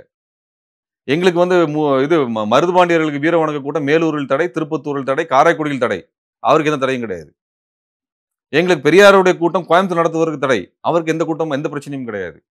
வக்பு வாரிய சட்டத்துக்கு எதிராக பாஜக கண்டித்த பொதுக்கூட்டத்திற்கு கோயம்புத்தூர் அனுமதி இல்லை, ஷெரீப் அவருடைய கூட்டத்துக்கு. ஆனால் இந்த சீமானுக்கு எல்லாருக்கும் அனுமதி உண்டு. சீமானோட எல்லா கூட்டத்திற்கும் அனுமதி உண்டு. திமுக அதை அனுமதிக்குது. இல்லைன்னா கைது பண்ணி உள்ள வச்சு. பெரியார் கூட்டமைப்பு இருக்குல்ல, உணர்வாளர் கூட்டமைப்பு, அதுல இருக்கிறவங்க எல்லாரும் இந்த கருத்தை ஏத்துக்கிறாங்களா? எந்த கருத்து? திமுக வந்து உதவி செய்யுது சீமானுக்கு அப்படின்னு. நீங்க அதை அவங்களுக்கு தனிப்பட்ட முறையில் கேட்கணும். நம்ம அதை உட்காந்து நம்ம விவாதமா பேசுறது இல்லை. இது எங்களோட கருத்து. நாங்க அப்படிதான் பாக்குறோம். இல்ல நீங்க சீமான் வீடு முற்றுகை இந்த கருத்து உண்டு. திமுக இங்க இருக்கக்கூடிய ஜனநாயக அமைப்புகளுடைய கூட்டங்களுக்கும் செயல்பாடுகளுக்கும் அனுமதிப்பது இல்லை என்பது எல்லாருடைய கருத்து தான். எல்லாருக்கும் அது தெரிஞ்ச கருத்து தான். இப்ப வீடு முற்றுகை அப்படின்றது அது எந்த அளவுக்கு அரசியல்ல வந்து அது என்ன வகையான அரசியல் நினைக்கிறீங்க? இப்ப நீங்க நாம் தமிழர் அவர் சீமான் அந்த கருத்து சொல்றார் பெரியாரை பத்தி. அதை மறுத்து எல்லாருமே பேசுறோம். அதுக்கு ஆவணங்களும் வெளிய வந்துருச்சு. அவர் சொன்னது பொய்ன்னு வந்துருச்சு. அதுக்கப்புறம் என்ன பண்ணியிருக்கணும்? வருத்தம் தெரிவிச்சிருக்கலாம். பெரியாரின் மீது உங்களுக்கு விமர்சனம் இருக்குன்னு சொல்லுங்க. நான் சொன்ன தகவல் பொய்யின்றது அம்பலமானதுக்கு பின்னாடி என்ன பண்ணணும்? பொய்ன்னு அதை ஏத்துக்கொண்டு வருத்தம் தெரிவிச்சிருக்கணும். பின்வாங்கியிருக்கணும். அது எதுவும் செய்யல. திரும்ப திரும்ப பேசிட்டே இருக்கிறார். அப்புறம் கட்சிக்குள்ள இருக்கக்கூடிய மாநில ஒருங்கிணைப்பாளர் ஜெகதீசன் பாண்டியன் அவர்கள் அறிக்கை வெளியிட்டிருக்கிறார். இது சீமானோட தனிப்பட்ட கருத்து. கட்சி கருத்து அல்லன்றார். கட்சியோட எந்த மாவட்ட செயலாளரும் பெரிய அளவுக்கு இதை ஆதரித்து பேச தயாரா இல்ல. சில மாவட்ட தலைவர்கள் பொறுப்புல வெளியேறாங்க. அப்ப கட்சிக்குள்ளாகவும் இதற்கான ஆதரவு தளம் என்பது பெரிய அளவுக்கு இல்ல. முரண்பட்ட நிலைமை தான் இருக்குது. அப்ப இது சீமான் என்ற தனி நபர் செய்த அவதூறு. இதுக்கு சீமான் தான் பொறுப்பு. நாம் தமிழர் அந்த கட்சி கேள்வி நீங்க எழுப்பலாம். ஆனா வீடு முற்றுகைன்றது இன்னொரு பதட்டத்தை உருவாக்குற ஒரு சூழல் தானே அது. சீமான் மேல விவாதத்துக்கு வரணும்னு நம்ம கேட்டோம். அவரே விவாதத்துக்கு யாராவது தயாரான்னு கிடையாது. இருகரம் விரித்து நிற்கிறேன்னாரு. விவாதத்துக்கு வாங்கினா அவர் சொல்றதுக்கு முன்னாடி 3 நாளுக்கு முன்னாடி நான் சொல்லிட்டேன். அதுக்கு இதுவரைக்கும் பதில் இல்ல. பதில் தரட்டும். அவர் என்ன பண்றாரு? நாட்டுடைமையாக்குங்க பார்க்கணும். நாட்டுடைமை ஆக்குவதற்கும் ஒரு ஒரு ஒரு ஒரு தகவல் உண்மையா பொய்யான்னு தெரிஞ்சுக்கிறதுக்கு என்ன அ தொடர்பு இருக்குது? நாட்டுடைமை ஆக்குறதுங்கிற என்ன அர்த்தம்? அவர் புஸ்தகத்தை யார் வேணா பிரிண்டிங் பண்ணலான்றது அர்த்தம். பெரியாரோட கருத்துக்களை சீமானும் பிரிண்டிங் பண்ணலாம், அண்ணாமலையும் பிரிண்டிங் பண்ணலாம், திராவிட கழகம் பண்ணலாம், மேற்பதனைக்கும் பண்ணாதான் நாட்டுடைமை ஆக்கப்படுறதுன்னு அர்த்தம். அவர் கருத்துல அச்சிடப்படாமலாம் இல்லையே, அச்சிடப்பட்டு தானே இருக்குது. போய் படிக்க வேண்டியது தானே. இவர் என்ன பண்றாரு? குழப்புறாரு. நாட்டுடைமை ஆக்கினா நான் சொல்லிடுவேன். யோ எல்லாம் எழுதி வச்சிருக்காங்க, புஸ்தகம் போட்டிருக்காங்க, போய் படிச்சுட்டு சொல்லு. நாட்டுடைமை ஆக்கினா நீங்களும் புக்கு போட போறீங்களா பெரியார் கருத்துக்கள? இல்ல. இவருடைய அறிவிலித்தனம்ன்ற ஒண்ணு இருக்கு. தற்குறித்தனம்ன்றது என்ன இருக்கு? நாட்டுடைமை ஆக்கினால் நான் ஆதாரம் பெறுகிறேன். என்ன அர்த்தம் அது? எல்லாம் அந்த விடுதலை, குடியரசு அந்த தாள் அப்படியே படியெடுத்து புத்தகம் வெளியிட்டு இருக்கிறார். தந்தை பெரியார் திராவிட கழகம் புத்தகம் வெளியிட்டு இருக்கிறது. 35 வால்யூமா வெளியே வருது. சரியா? வாங்கி பேசுங்க. அதுல என்ன இருக்குன்னு எடுத்து கொடுங்க. நீங்களே அதை எடுத்து போடுங்க. அப்ப இந்த திருகணித்தனம் பண்றது இருக்குல்ல, பொய் பேசுறது இருக்குல்ல, வாயை திறந்த பொய் தான் பேசுறது. அப்ப பெரியாரை பிஜேபிக்காக, ஆர்எஸ்எஸ்ஸிற்காக இந்த இழிவுபடுத்தும் பொழுது நேரடியாக எதிர்கொள்ள வேண்டிய தேவை இருக்கு. சீமானை நேரடியாக எதிர்கொள்ள தான் ஆகணும். அந்த இடத்துல தான் நாங்கள் பெரியார் உணர்வாளர் கூட்டமைப்பாக எல்லா இயக்கங்களும் இந்த போராட்டத்துக்கு வருகிறார்கள். நேரடியாக பதில் சொல்லுங்க. ஏன்னா பெரியாரிய மேடைகளை பயன்படுத்திக்கிட்டு தமிழ்நாடு முழுவதும் அவர் போனார். அவர் ஈழ பிரச்சனைக்காக அடையாளப்படுத்தப்பட்டது எப்பனால் 2008 ராமேஸ்வரத்துல அன்றைக்கு திரைப்பட இயக்குனர்கள் சேர்ந்து நடத்திய கூட்டம். அந்த கூட்டம் ராமேஸ்வரம் நடந்த கூட்டம் எப்படி உலகத்துக்கு தெரிஞ்சது? சன் டிவி ஒளிபரப்பியது. அன்னைக்கு வேற எந்த தொலைக்காட்சியும் கிடையாது. Sun TV live. சீமானும் அமீரும் 2 பேரும் தானே சிறைக்கு போனாங்க. அதுல அமீர் தான் A1 முதன்மை குற்றவாளி. அமீர் தான். அவர் தான். சீமானுடைய பேச்சு இப்படிதான் வெளியே வந்தது. அன்றைக்கு உண்மையா சொல்ல போனா சீமான் அன்றைக்கு உலகம் முழுவதும் தெரிகிறார் என்றால் அன்றைக்கு திமுகவினுடைய ஆதரவாக இருக்கக்கூடிய சன் டிவி தான் காரணம். இல்லைன்னா சீமான் யாருக்கும் தெரிஞ்சிருக்காது. தமிழ்நாடு முழுவதும் சீமானை கொண்டு போய் மேடை ஏற்றியவர்கள் பெரியாரிய தோழர்கள். அப்ப அந்த மேடையை பயன்படுத்தி மேலே ஏறிட்டு பெரியாரை இழிவுபடுத்தும் பொழுது பார்த்து கூட சும்மா இருக்க முடியாது. அப்ப இந்த மாதிரி துரோக அரசியலை நேருக்கு நேராக எதிர்கொள்ள வேண்டும். சீமான் ஒண்ணு விவாதத்துக்கு வரணும். விவாதத்துக்கு வர தயாராக இல்லை. சீமான் மீது திமுக நடவடிக்கை எடுக்க வேண்டும். திமுக நடவடிக்கை எடுக்கல. திமுகவை சீமானை கண்டு திமுக மாவட்ட செயலாளர்களோ அல்லது கட்சியோ போராட்டம் நடத்திருக்க வேண்டும். அதுக்கு அவங்க தயாரா இல்லை. ஏன்னா அவங்க தான் பெரியார் பேரை சொல்லிட்டு இருக்கிறாங்க. அவங்க அதை தயாராக இல்லை. இப்ப இது எதுவுமே நடக்காத இடத்தில் தான் நாங்கள் இந்த போராட்டம் நடத்த வேண்டி இருக்கிறது. பொதுச் செயலாளரே அறிக்கை விட்டாரு. இந்த அறிக்கை வச்சு என்னங்க பண்றது? அவர் சொன்ன அவதூறுக்கு வேற அறிக்கையா பதில்? பொய் சொல்றாருன்னு அம்பலமாயி இருக்குது. ஏத்து நிக்க வேணாமா? பெரியார் பேர் ஊர் முழுக்க சொல்லிட்டு இருக்கிறீங்க. இதே மாதிரி நினைக்கிறீங்க. என்னங்க என்ன பண்ணணும்னு நினைக்கிறீங்க? எதிர்ப்பு தெரிவிங்க. மிகப்பெரிய போராட்டம், மக்கள் தரப்பு போராட்டத்தை நடத்துங்க. அப்பதானே மக்களுக்கு புரியும். கைதே பண்ணலையே, 70 வழக்கு பதிவாயிருக்குன்றீங்க. அவதூறு சொல்லியிருக்கிறாரு, பொய் சொல்லியிருக்கிறாரு, பொய் அடிப்படையில் இந்த பிரச்சனை பேசியிருக்கிறாரு, இழிவுபடுத்தி இருக்கிறாரு. அப்ப இது என்ன பண்ணிருக்கணும்? நீங்க கைதா பண்ணிருக்கணும்ல, ஏதாவது ஒண்ணு போட்டிருக்கணும். எந்த நடவடிக்கை எடுக்காம அப்படியே அமைதியா உட்கார்ந்து இருந்தீங்கன்னா சரி. மாவட்ட செயலாளர் என்ன பண்ணாங்க? எல்லா கூட்டங்கள்லயும் திமுக மாவட்டத்தில் பெரியார் சிலை கொடுக்குறது. பெரியார் சிலை வியாபாரம் அதிகமானதை தவிர இப்படி ஒருத்தர் பேசியிருக்கிறானே அவனுக்கு எதிர்த்து கேள்வி கேட்கணும்னு ஒரு மறிச்சு போராட்டம் பண்ணணும்னு ஏன் தோணல? திமுக இருக்கிறவங்களுக்கு எல்லாம் பெரியார் பேரை சொல்லி தானே சம்பாதிக்கிறாங்க. பெரியார் போட்ட பிச்சை தானே அது. சொல்லலாம்ல நம்ம. எத்தனை நாள் அவங்க பேசியிருக்காங்க திமுக இருக்கிறவங்க அமைச்சர்கள். யார் போட்ட பிச்சை அது? பெரியார் போட்ட பிச்சை தானே. அதுதானே எல்லாம் சம்பாதிச்சு நீங்க அமைச்சராக இருந்திருக்கிறீங்க. பெரிய பெரிய நிறுவனங்கள் நடத்திட்டு இருக்கிறீங்க. அது பெரியார் ஏத்துக்குவாரா? பெரியார் ஏத்துக்கா இல்லைங்க. நீங்க சொல்லக்கூடிய மொழியில உங்களுக்கு பதில் சொல்றேன். நான் வேற என்ன, அதை வச்சுதானே இங்க வந்திருக்கிறீங்க. எல்லா இடத்துலையும் வெறுமனே பெரியார் படத்தை வைத்துக்கொண்டு ஏமாற்றிக் கொண்டிருக்கிறது திமுக. அந்த குற்றச்சாட்டு பகிரங்கமா வைக்கிறேன். ஏன் திமுகவை ஆதரிக்கக்கூடியவர்களோ, எல்லா இடத்துலயும் ஆதரிச்சு நின்றுக்கூடியவர்கள் ஏன் போராட்ட காலத்து வரல? ஒரு ஆர்ப்பாட்டத்தை பெருசா பெருந்திரள திரட்டி ஏன் பண்ணல? லட்சக்கணக்கான பேரை வச்சிருக்கிறீங்கல்ல, திரட்டி பண்ணுங்க. எல்லா ஊர்களையும் செய்யுங்க, ஜனநாயக வழியில செய்யுங்க. என்ன குறை வந்துற போது? எல்லா இடங்களையும் தமிழ்நாடு முழுவதும் ஒரு 1000 இடங்கள்ல பொதுக்கூட்டத்தை போட்டு சொல்லுங்க. அத இது பொய் அப்படின்னு சொல்லுங்க. அமைதியா குத்துக்கள் முறை உட்காந்துருக்கீங்க. எல்லாத்துக்கும் செலவு பண்றீங்க. எவ்வளவு காசு வச்சிருக்கீங்க, தேர்தல் எவ்வளவு செலவு பண்றீங்க, பெரியார் பேரை சொல்லிட்டு இவ்வளவு தூரம் பதவியை அனுபவிச்சுட்டு ஒருத்தர் பெரியாரை கொச்சப்படுத்தி பொய் தகவல்ல கொச்சப்படுத்தி இழிவுபடுத்துறான். பார்த்துட்டு வேடிக்கை பார்த்துட்டு இருக்கிறீங்க. அதனாலதான் சொல்றாங்க இயக்க அரசியல் அதனால அதிமுகவுக்கும் அதிமுக இதோட அதிமுக இன்னும் பேசவே இல்லையா? அவருக்கு இது குறித்து என்னத்த ஒரு அறிக்கை விட்டாங்க? ஒண்ணுமே கிடையாது. திராவிடனா திருடன்னு சொல்றாங்க. ஈன்னு சிரிச்சிட்டு போறாரு. என்னத்த பண்ண? இது 2 கட்சி தான் திராவிடத்துக்கு பொறுப்புன்னு சொல்லி திராவிட எதிர்ப்பு பேசுறாங்களே, அவங்கள தான் நம்ம கேட்கிறேன். இப்ப இவங்க எல்லாம் திராவிடத்துக்கு பொறுப்புன்னா பெரியாருக்கு எதிராக பேசின பொழுது நின்றுக்கணும் வீதிக்கு. வரல. அவங்களுக்கு அதை பத்தி அக்கறை இல்லை. அவங்களுக்கு எது புதுசா விஜய் வந்தார். அவரு கூட பெரியாரோட வழிகாட்டின்னு பேசல. சொன்னாரு. அவ்வளவுதான். அதுதான் புரிஞ்சுக்கணும். நன்றி. உங்களுடைய நேரத்துக்கு மிக்க நன்றி. நன்றி துரோர்.